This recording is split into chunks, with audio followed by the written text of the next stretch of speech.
Қайырлы күн достар, бүгін сіздермен бірге жент дайындайтын боламын. Менімен дайындауға шақырамын. Ең алдымен бізге талқан қажет болады.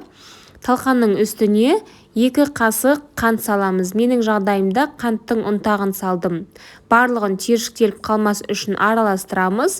Және де бөлме температурасындағы немесе ерітілген сары майды саламын. Мен сары маймен қоюлатылған сүт, яғни сгущёнка екеуін 50-50 етіп салдым. Егер сіздер сгущёнка қолданбайтын болсаңыздар, тек сары майды онда граммын мөлшерін үлкейтесіздер. Барлығын жақсылап араластырамыз.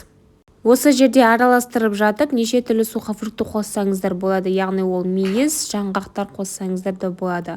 Енді формаға салып, осы формадан басқылап шығамын.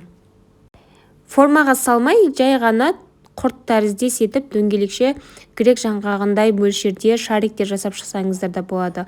Ол әрине өз фантазияларыңызға байланысты.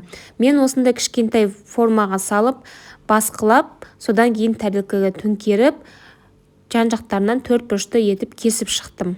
Жент дегеніміз шай дастарханға қойылатын ұлттық тағамдардың бірі. Қыста қатпайды, жазда бұзылмайтын біздің қазақтың ұлттық тағамдарының бірі болып саналады. Әрқашанда дәмі мен нәрін сақтап тұратын бұл жент көшпелі халықтың дастарханында үлкен орын алатын бір тағам болып табылады. Осымен біздің жентіміз дайын болды. Сіздер де дайындап көріңіздер, бұл өте дәмді.